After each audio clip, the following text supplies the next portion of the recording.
We will be talking about Arsenal against PSG coming up later in the show. Right now, though, gentlemen, I want to turn our attention to the race for 8th place in the Premier League. I thought this was a joke when you said this at the start. Yeah. We are doing this, are we? Yeah, I didn't say it at the start, Luke. I've just come into it now. But I mean, when we came in, before we started recording, I thought when you said, what we should really do is talk about the race for 8th, I thought you were joking. Not only can Crystal Palace win the FA Cup, they can also pretty much make sure that Brighton don't qualify for Europe. Yeah. You know? Ooh. They would be very happy to do that. If Manchester City... Despite West Ham's best efforts. Despite that. if Man City can do, let's be honest, everyone a solid here and win the FA Cup, then even as a Fulham fan, that pains me to say. Brighton, Fulham, Bournemouth, maybe Palace themselves, maybe Brentford. Will be fighting it out for 8th spot. But Brighton, of course, they beat West Ham 3-2 on Saturday. And there was so much going on yesterday's show. I just didn't want it lost with a couple of the goals that were scored in that Brighton some game. Brilliant goals in this game. It's a really good game. There's loads going on. There's like endless action. Yeah. So in that part of the table, it is pretty chocker. I forgot Bournemouth as well. So Fulham on 51 points, Brighton on 51, and Bournemouth on 50. Brentford with a game in hand on 46. I mean, they're having decent seasons, these sides. Brighton themselves, I think people always thought about Brighton maybe being sort of like the 6th or 7th best side in the country. But again, if you look at those top 7 places, other than Forest, you kind of go, Villa have cemented themselves in there. You think of them as a Champions League club now, although they've got a bit of work to do to get back into it.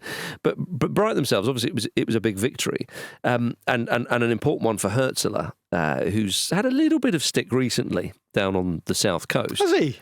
Little bit. There's a little bit of stick of rock. Big Big stick of rock with Brighton. Just got a question mark in it. Yeah. Amex in the middle of the rock.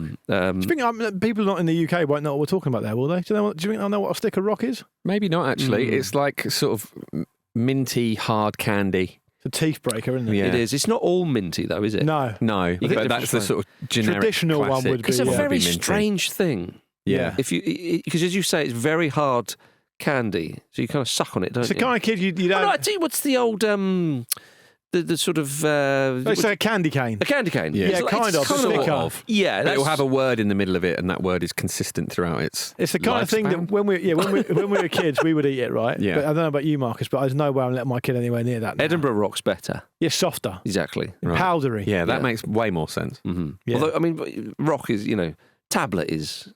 Tablet's another different thing again, but it's also delicious. Yeah. Tablet's delicious. Yeah. So what I'm going to get to the bottom of before we get completely derailed here. Yes. Is Fabian Hertzler being beaten with a stick of rock, or is he just getting some generic stick? Uh-huh. Because I'm surprised to hear that. Although they've been on a bit of a weird run, they went on another weird run, didn't they? Kind of around Christmas time as well. Yeah. Well, I think this is surely it, isn't it? That they have. They'd have lost at home to West Ham.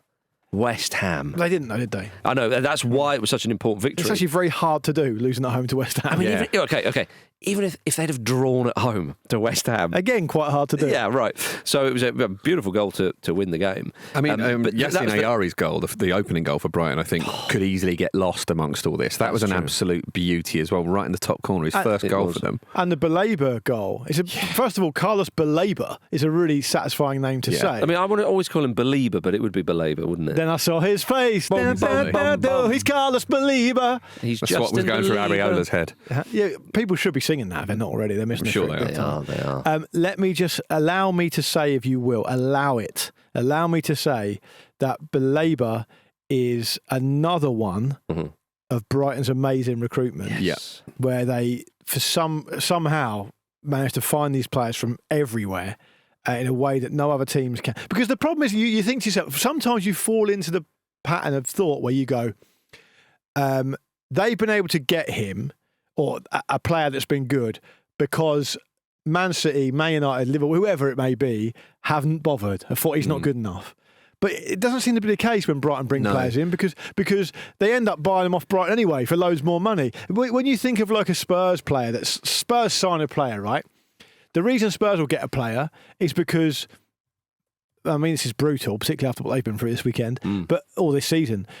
But you know what I mean when I say the reason they're able to get a player is because Man City or Real Madrid or Liverpool or whoever just don't want them. And so they get them. It's not like that with Brighton. Their recruitment's like they're going right down in for they're crate digging. Yes, they're going right down for the deep cuts. Yeah. They're getting samples that no one else has had cleared, and they're getting hits. Exactly. Well, they've got loads of players out on loan at the moment, and a couple of those are, like Enciso at Ipswich and Jeremy Sarmiento at Burnley, players who've been there for a while. But they tend to Buonanotte as well. Buonanotte is a great example of it. Yeah, they tend to get these kind of little punts, send them out on loan, see how they develop, and then they come back in and they're kind of ready to go. They play that system really, really well, and obviously their scouting system is pretty unique as well. I'm sure what will happen is that they'll just, big clubs will pay someone to essentially stalk their scouts. Yeah, but it's but the astonishing thing that it's still working. Tony Bloom, he's a big data guy, isn't he? And you can't just mimic that. So you can hack it though, I'm sure. Yeah, that's true. You could hack it. Could you hack it? I'd ask my friend Peter, and I reckon because I can't even work my TV remote. I ain't hacking him. Jim, you do regularly get asked, can you hack it though? But it's a different sort of thing. I keep saying no. Yes, I can. Speaking of cleared samples. Yeah, well, if you will go to those training camps. But what were we talking about? Brighton, I believe. But they're 9th currently, Brighton, and that win was their first win in they'd lost 3 and drawn 2 of the last. Their previous 5 games before that one. And when they were beaten by Brentford quite comprehensively 4-2, I think that the criticism really started sort of bubbling up there. But he said, Hurtzler, because I think he'd dropped Welbeck. He said, when he was questioned about this, he said, well, what I always demand for this is a culture where not everything is happy-clappy, which means that they're unlikely to sing I'm a believer, I suppose. It's a shame. But the fans could. Not on the training ground, anyway. We demand a culture where we can be honest with each other, where we can share our thoughts, where we can give each other critical feedback. If you are only positive and only clap the shoulders of your teammates, then I'm sure no one gets better from that. So he's talking tough, and they as I say, just about got through the West Ham game, and it was a big victory for them. It gives them a bit of a boost. But I just wonder if with Brighton, maybe it's a neutral point of view, this, but people might look at them in 9th and go, were they going to kick on and maybe try and get back into Europe? Obviously, we've seen them in there, possibly kind of a Europa League sort of place, but it's just so congested in there. Yeah, it's so tough. Like there's so much. I would reserve criticism, again, from where I'm sitting. But you think you should probably reserve criticism of Brighton? Now, if the fans want to have their own opinions, they're sure. Yeah, I'm not watching them week in, week out. I'm not paying my money to go and see them.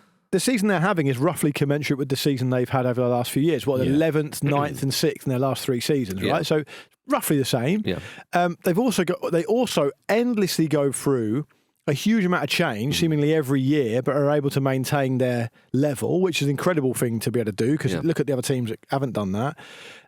Then on the other side of the argument, you've got this idea that essentially because none of these teams have to worry about relegation anymore, it becomes really close around that part of the table, partly because Liverpool have run away with it, and partly because there's no relegation. So you're basically almost in this weird, straight shootout for the positions between kind of whatever, all the way down to maybe 8th and 9th is a bit of a stretch now as we sit here because they're 6 points off 7th. But like at one point it was like almost literally a 3rd or 4th all the way down. So you can understand why fans get frustrated, particularly with Brighton, because they've had a particular taste of the biscuit. Because they had Europa League before. Right.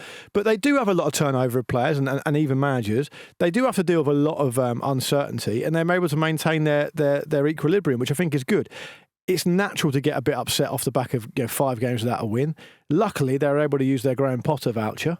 Yes. And it's worked out okay. He's obviously left lying around. Yeah. The middle class is thriving, isn't it? Yeah. I think it might be trickle-down economics. Yeah. Giving us yet more finally positivity. The bourgeoisie have never had it so good, Jim. Yeah, they never. West Ham fans, during their defeat against Brighton, were singing, with regard to Nicholas Füllkrug's comments last week, the Germans, right, we're fucking shite. And I mean, they really are. We spoke about West Ham on our YouTube channel last week, and bloody hell. The criticisms that Potter's been having from West Ham fans, rightly so as well, were on display again as well. They were winning, in the 89th minute, And it seems that they are just incapable of holding on to a lead. Yeah. When they need to switch into that mode where they just see it out, they just can't do it for whatever reason. Both of those goals, Mitoma's header, he has a free header because Kilman steps out. Only Jared Bowen, who just does everything around there, tried to close down Belieber. You know, he possibly sees the danger a tiny bit late, but is the only one who's even alive to it. And obviously, Areola's viewpoint is blocked off by just the West Ham shirts in his way. And they're just not organised enough. And I think that has to come down to Potter, doesn't it, surely? He's had enough time. They should have an understanding of their own defensive structure in that situation. My feeling on this is complicated. Like I would bow down first to the YouTube gods of Jim and Marcus because of the video they did on Monday. Everyone loved it. All the West Ham fans came in and said this is the best non-West Ham fan take we've seen. So credit to you guys. I watched it. I enjoyed it. You can find pricklier comments than that, I'm sure. Yeah, but I take let's not focus on that. Yeah, let's forget about the DMs. I would. First time you said that. I would say. Fucking not. I would say that the ownership is the problem at West Ham. It has been for years. You guys touched on that. The only thing that stops me dipping my toe in the Graham Potter criticism water is that he's a very certain type of manager, and that he's come in when a team have been so poor they've had to lose their old manager at quite a chaotic club with no joined up kind of recruitment policy, and he is 100%, possibly more than any other manager at this level, that needs a proper pre-season to do stuff. And it's no secret that he's probably using this current season as a bit of an extended pre-season because he knows they're not going to be relegated. So what I would say to West Ham fans is, it is a really good, you're obviously well within your rights to be annoyed about it, but there's a really, really good chance this could get a lot better if Potter is still the manager we think he is. If we were talking about the pre-Chelsea Graham Potter, you'd be saying, give him as much rope as he needs. And I don't know if that much has changed or enough has changed since then to not be giving him the benefit of the doubt. That West Ham fans may come back and say, have you fucking seen us? My answer would be, I have seen you a bit, not as much as you do, as you've watched them. But I do think there's still... I just don't think we should be ringing the bell on Potter yet. I think part of the problem that he has as well is that it looks like a lot of these players know they're not going to be there past the summer. And they look like a team who's kind of on the beach a little bit. And I'll tell you something else, right? It's funny, isn't it? Because sometimes you see extra frustration from fans because they look at the team that they're playing and going, we should be miles better than these. There's no reason why Brighton should be a top-half Premier League team that we shouldn't. And I think that's actually fair. Yeah. But then what Brighton do is, you talk about West Ham being a goal ahead in essentially in stoppage time almost. Well, what do Brighton do? They bring a kid on, Brahan Gruder, who I've never heard of. He's played one season at Mainz. They get him for an undisclosed fee, which is supposed to be a really small amount of money, by the way. 2 assists and they win the game. It's like that's what Brighton do. They find these players and they make a difference. West Ham fans need to be looking at it and going, that's what we should be doing, rather than dropping tens and tens of millions of pounds over and over again on strikers who do absolutely nothing. Yeah. One thing that will probably be forgotten about this game is the quality of assists from Jared Bowen for both West Ham's goals. They were absolutely exceptional. He can walk around the streets of Stratford, Cockney, with his head held high. Yeah, he can. He's not dropped his level. He will get free Airbnb on Stone Island, easy. I reckon he will. 100%. He will. He'll be eating jellied eels and pie and mash and liquor for free in Cockney forever. Forever. Yeah. Forever and a day. Well, obviously Brighton ensuring that they're still very much in the hunt for that 8th spot should it go to the Europa Conference League. But Fulham occupy it at the moment, and Fulham just about beat Southampton 2-1. I saw them go a goal behind. Beach. It's happening again. It's happening again. When I just thought to myself, come on, Fulham. Yeah. Come on. You are possibly still got something to play for here. You have to win. But even a draw wasn't good enough. They equalised, and Emile Smith-Rowe comes on and scores via deflection past Ramsdale. Lovely touch, though, wasn't it? Beautiful touch before he takes the shot. Yeah, and I was thinking, even if it's a point, because that would ensure Southampton aren't the worst side in Premier League history, and Fulham only get a point. Yeah. And they pushed, and Ryan Sessegnon scored a beautiful header. After not beating him at home as well. Yeah. I mean, Sessegnon's been good. Sessegnon has been really good, and it's been absolutely delightful for Fulham fans having him back there. My take on Sessegnon, Marcus, I'm not sure what you think about this. My take on him is that when I saw him come on for Fulham against Spurs, I think it was. I think he came on. Yeah, he did. Made a difference. Scored a lovely goal. Yeah, my first instinct was, my God, he looks like a man now. Filled out, hasn't he? Massively. Yeah. And you thought to yourself, he's such a prodigy and he did so well at such a young age and got a load of headlines and all this other stuff. He still looked physically like a kid, and now he's 24. Yeah, and now, but it comes at different ages for different people. Though he now looks like a proper man. He now looks like he can affect games. Yeah, and I think he's been a real bonus for them since he's come back. He has. His numbers are good for the amount of games he's started. He seems like, given that he's got such an affinity with the club as well, he seems like he can be a difference maker, find that extra 5% or so. And he did it late on against Southampton. All right, it's only Southampton, but you've got to make it happen. You do. And I think we talked about Sessegnon the other week. And actually, in the mailbag on Saturday, we spoke about players that we weren't expecting anything from at the start of the season. I should have included him, actually. Only because when Fulham picked him up, as I say, he came back to the club. He was down on his luck a bit. He'd obviously gone to Spurs. I mean, he played 120 games for Fulham before he went to Spurs. Who could have thought it would happen at Spurs? Yeah, blimey. Yeah. Should have gone to Man United. He had his injuries at Spurs, of course. But he went there, and it was one of those ones where he thought, okay, he's a really good player. Surely he's not going to become surplus to requirements. He'll play his way in there. And never really had a full season playing at Tottenham. He went on loan to Hoffenheim for a bit. And it was just one of those sad ones, a bit like with Fabio Carvalho. I know he's at Brentford now, but like what a player he was for Fulham. I know it was in the Championship, blah, blah, blah, blah. But Sessegnon was such a hope. Like, I think a lot of people thought, my goodness, he is a player. And he was tearing up the Championship when he was a teenager. So for him to go back to Fulham, and as you say, Luke, he looks like a man now. At the start of the season, you just thought, well, will he go into obscurity? Like Football League obscurity, bearing in mind he was a real hot prospect in the Premier League.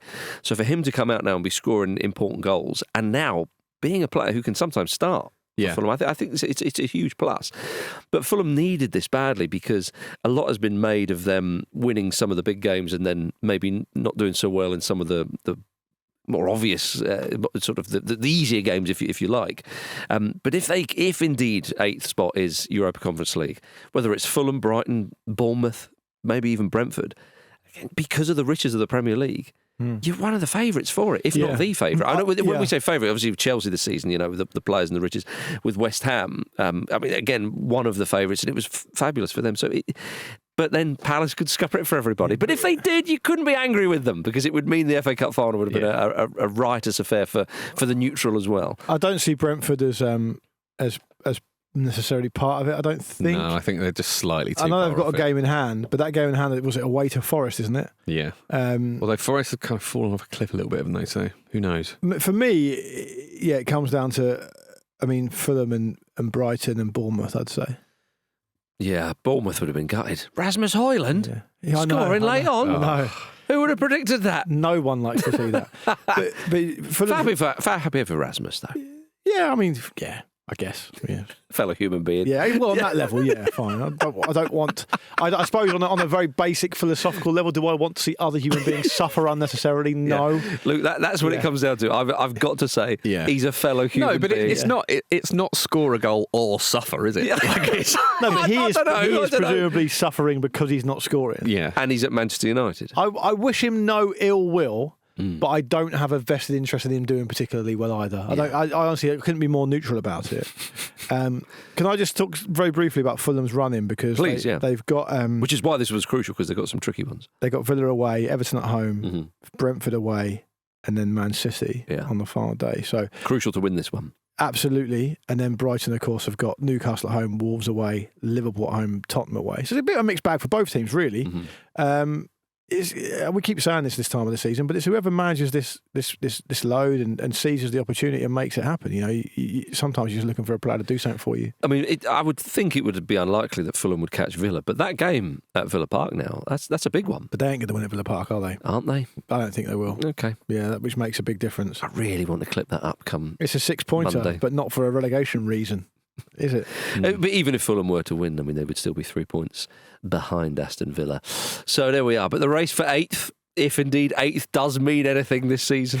That's where we are. Yeah. Don't have a go at me. Have a go at the already relegated side. Have a go at Arsenal. We've done 20 minutes of a pretty interesting chat about that there. And that's the kind of thing we bring to the football media landscape. And if you're not even a Patreon subscriber off the back of that, then you should be ashamed of yourself. Yes, indeed. But coming up after this, the most exciting title race. Excital? The most excital race. It's an excital race. That's good. Yeah. It's an excital race. It is an excital race. The most exciting title race in England reaches its finale. I'm excited.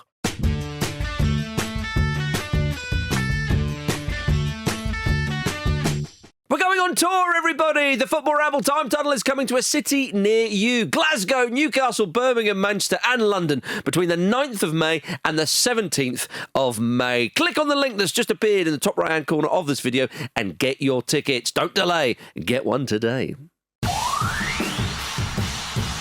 That means we leave the Premier League. We leave the Football League. How exciting. Yeah. And we go to the National League South.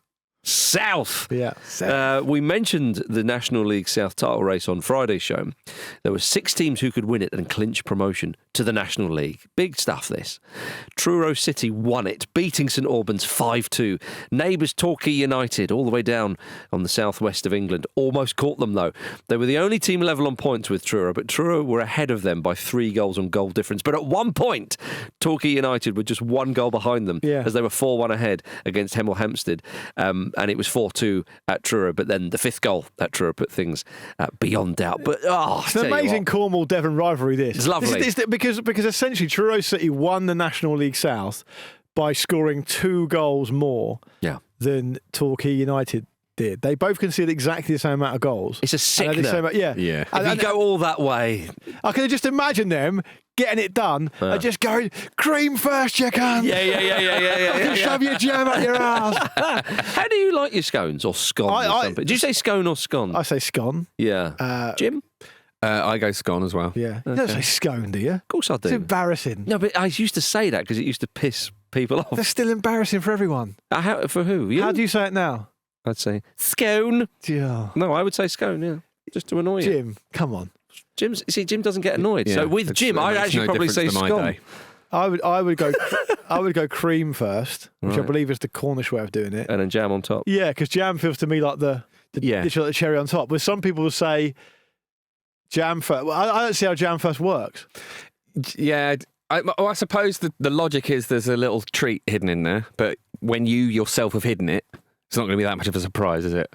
I think that... So Cornish is apparently jam first. Right. And then Devon is cream first, apparently. Yeah. I would go the Cornish way.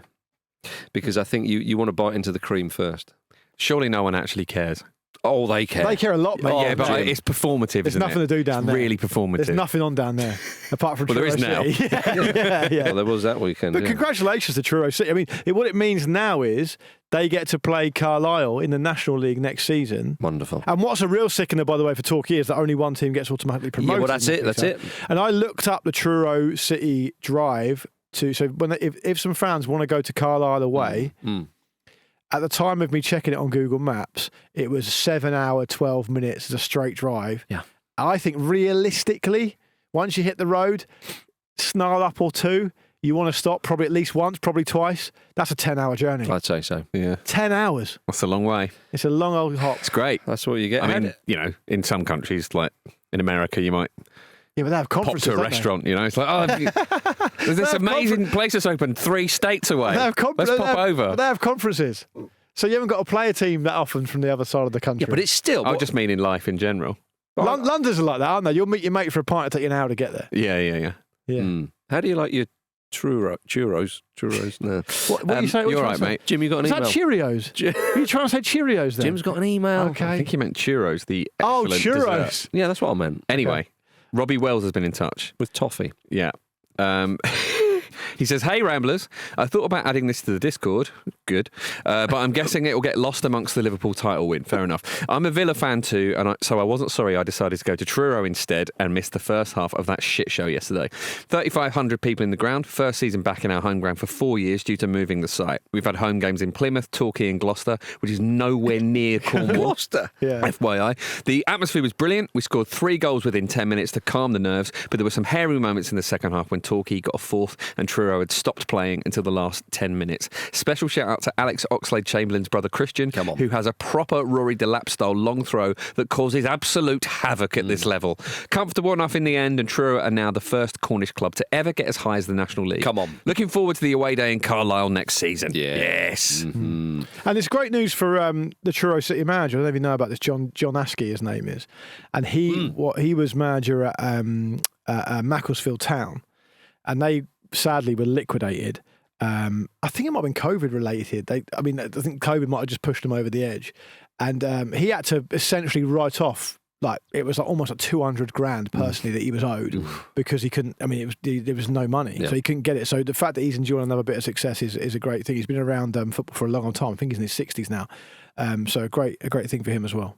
Now this was wonderful from the National League on the weekend. Oldham played Forest Green Rovers on Saturday, and Forest Green Rovers, of course. They are.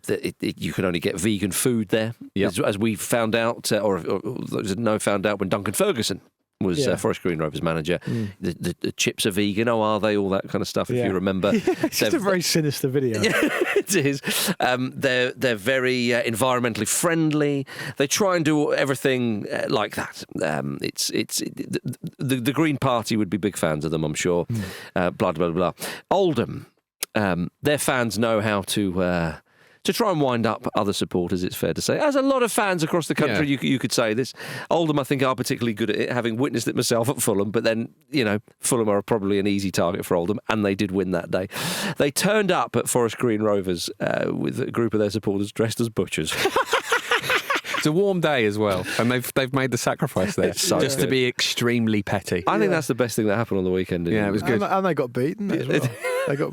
Like you said, they made the sacrifice there, which presumably Forest Green Rovers would think is what you do if you do to an animal. It is a sacrifice. Yeah, absolutely. Well, they threw a lot of offal around as well, I heard. Oh, imagine that. Buckets of blood everywhere. You're not coming in with that. It's so good. Yeah. But staying with wonderful things that happened further down the football pyramid, we're going to go to the Northern Premier League Premier Division. Absolutely ridiculous. So this is much more ridiculous. Strap yourself in for this, because this was astonishing, Des. Already relegated, Matlock Town were facing Lancaster City. When midway through the first half, a Honda Jazz drove around the pitch in front of the stand. The driver was seemingly lost. He's following his sat nav. It's amazing. Absolutely amazing. The driver's not lost. Yeah. I have never taken a wrong turn and ended up on a football pitch. I feel if I was in that position and sort of a ball's lofted in, I don't think I'd be able to help driving on the pitch and trying to get on the end of it. Yeah. Do you know what's funny is that a lot of people apparently thought it was a promotional stunt because the stadium's called the Proctor Cars Stadium. They just thought it was like a car for sale. That is good stuff, isn't it? Yeah. A car for sale, yeah. Oh dear. Yeah, crazy. And of course, if we can come all the way back up to the Football League, one big story that was dominating some of the headlines was that Wrexham were promoted from League One to the Championship after they beat Nathan Jones's Charlton 3-0. Are you happy that Pompey are going to be facing Wrexham next season? I'm still coming to terms with the fact that Portsmouth will be in the Championship next season. Let me enjoy my moment. We're going to have a role to play on the final day, and it's not going to affect us, which is, trust me, pretty surprising given the last few weeks. Yeah, but Wrexham, third straight promotion. I know. After winning the National League title. It's such a fairy tale story, Marcus. Well, do you think that's gone for some people, although because they're not some sort of a conglomerate from a questionable part of the world or it's questionable owners from England or wherever you want to say. I think part of their identity is that kind of fairy tale thing, isn't it? Not that like, oh, this is such an incredible story. It's like, oh, we had an incredible piece of luck and we appreciate that. But that obviously will start to fade with the more success that they have. And I think, Nathan Jones's comments certainly suggest that resentment is starting to be felt. Well, he's a clown, isn't he? He's a bellwether. Because Jonesy said, we have to go to the circus and see what we can get with regards to Wrexham. So if he is a clown, he'd be up for that. He'd already be there. That's perfect. Yeah. Look, I think, I'm being flippant. It's a complicated situation. And I don't think it lends itself. The complicated nature of these types of things doesn't lend itself to because the modern world isn't really about nuanced debate.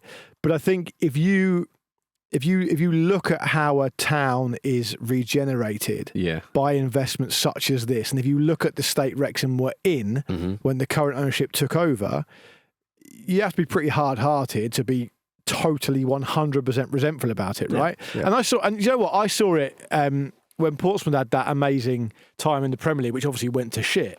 But at the start, it was Portsmouth were promoted to the Premier League for a number of different reasons. But one of the key reasons, which isn't really talked about that much, is it's partly to do with the collapse of ITV Digital. All these other clubs lost so much income. That's right, yeah. Portsmouth were kind of insulated, as the rules were at the time, under Milan Mandaric, who owned it and had loads of money. And they were able to make it happen. What then happened was the amount of investment that flew into Portsmouth because they're a Premier League team was amazing. I mean, it did really affect the city.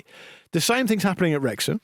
And I think, given that we are talking about towns all over the UK, obviously in this case Wrexham, who have quite simply been left behind by the way the economy has gone, should it take some kind of deus ex machina to come in and kind of make it happen? Probably not, but that's the world we're in. Yeah. And there are a lot of people in Wrexham, I'm sure, will be absolutely delighted with not just how the football team's doing, but what it's meant for the area. So you have to take all that into account. The problem is that the pyramid is so broken, the football pyramid is so broken that it leaves itself exposed to this kind of financial manipulation because there's so many teams that are struggling in so many different ways. If you do have something that is a solid foundation financially, admittedly for as long as the ownership want to stick around, I mean, it's a long-term project, then that's fine. But when the music stops, what happens? That's a slightly different debate. It means that these teams, a team like Wrexham, can take a huge amount of advantage. It's not it's not ideal, particularly at the start of this journey that McElhenney and Reynolds have been on, where they go and get a Paul Mullin, they go and get an Ollie Palmer, or the same way Salford would go and get a player from the Scottish Premier League, in the National League. That is clearly totally imbalancing what's happening at that level of football.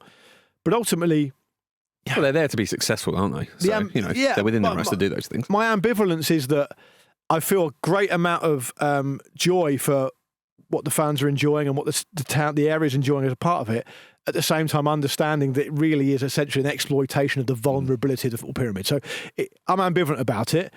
Will they get 6 points off Pompey next season? Almost certainly. It'll be Wrexham one week, Man City the next, I'm sure. We'll be the whipping boys. But look, I'm not resentful for that reason. Obviously, I'm just joking. It's back-to-back promotions.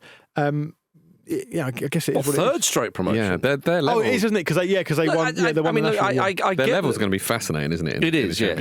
I take all your points totally, and I think you summed that up very, very well. Because sorry, there's one final thing I really want to say. Give me another point that I can agree with. One thing I want to say. Sometimes this is a bit cheeky of me, but I do think it's the case, and I've personally witnessed it. A lot of the negativity around Wrexham will be fueled by fans of other clubs who are quite simply performing sophistry because they wish it was their club having it. Yes. Haters are going to hate, if you will. So that's part of it. But that's kind of... That's part of it as well. That is also just sporting competition, because as I often make the point, if people think, why wanting Palace to beat Man City in the final, it's because Man City win all the time. Yeah. If Palace had won 4 Premier League titles in a row, I'd want Man City to win. Exactly. Do you know what I mean? Like that's all it is. Yeah. And with this, obviously, it's a bit deeper when you're talking about the state of the economy and towns and so on and so forth. You're right. But that's... It would be interesting to see what happens then in the Championship, which is a huge league, as we know, and what their level will be, Jim, as you mentioned. They won't face Cardiff City, though, who were relegated from the Championship under Aaron Ramsey, although it's a bit harsh to say. Yeah. It's quite mad that now already Wrexham are in a higher division than Cardiff. Mad. It's crazy. Yeah. They've got the Swans up there, so there will be some form of... Welsh. I don't know if there's much rivalry between those two. I'm sure that they'll be able to. We'll find out. Yes, indeed we will.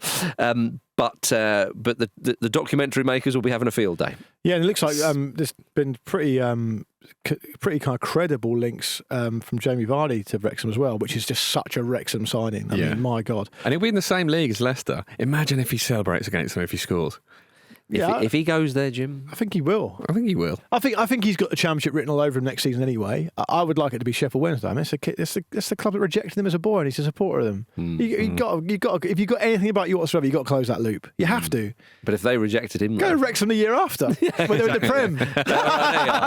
Back in the Go in January. Yeah. Back in the old routine. All right, coming up after this, Arsenal face Paris Saint-Germain tonight. What? That's right, everybody. Arsenal host Paris Saint-Germain. It's an 8 o'clock kickoff, and it's the first leg of the semi-final. You know what, the way you said that then, I thought you were going to say, and some of the defenders of 11 breakfast. Maybe by the time they're listening to this. Arsenal should be well rested because they faced Crystal Palace on Wednesday night instead of the weekend. The Premier League doing Arsenal a solid there. Yeah, and I mean, some of the players took a rest in that game as well. So Declan Rice was at the boxing. yes, he was. Yeah. Yeah. So he was with Rashford, actually. Him and Marcus Rashford were at the box in front, ringside. That's nice. Declan Rice back at the Tottenham Hotspur Stadium. There we go. Of course, Arsenal beat PSG at the Emirates back in October in the first phase of this Champions League. That feels a long time ago. Well, it does, and it feels like a long time ago more in the context of PSG in how PSG season. look, absolutely. I This mean, calendar year, they've been phenomenal. They genuinely seem like a completely different team. They were really flat at the Emirates. Their fans were amazing, which is absolutely going to be a factor. I've spoken a lot about how loud they were and how loud they are in general. You were annoyed by it. I was annoyed by it. They are louder than the home fans, and that seems to be the case at Anfield as well. So it's mad. I thought the atmosphere they generated when I saw them at the Parc des Princes earlier this season was amazing. Yeah, it's huge, and I think it will be a factor, absolutely. But yeah, they I don't think there's really anything to gain from looking at that 2-0 win over PSG in October that Arsenal had in the group stage, really, because they are just so much more of a kind of pressing machine now. It's going to be a very, very different type of game, I think. I think, before the Real Madrid game, I was of the opinion that Arsenal would have to try and sort of win it narrowly, and obviously it didn't really work out that way. But I think that probably applies here. I think they need to win tonight. The idea that it will be quite tight is probably more relevant now, because based on how Real Madrid played against Arsenal, they were quite underwhelming. I think Arsenal managed them well, but they were also way below the level you'd expect of them. Mm-hmm. I don't expect the same from PSG, to be honest, because they've been the standout team in the competition, and it's a huge, huge test tonight. The Premier League team slayers, they PSG are so far, specifically in the knockouts, we should say. But they were beaten on Friday. First time in the league, wasn't it? And I know they've lost. They've already won the league, but they were trying to go unbeaten. Well, it was surprising, but yeah. Yeah, but I wonder whether with that it's just a bit like this is quite an old school thing to say, but I do think it's a factor. If you're a PSG player, you know how big winning the Champions League is. Yeah. Right? It's the thing they've wanted to do since this whole project happened, and they've never managed to do it. If you're a player, you're thinking, do I want to miss out going to Arsenal in the semi-final? Not really. Yeah. So it does affect the intensity, given that football at the top levels are about such fine margins. So it's not a massive surprise they lost.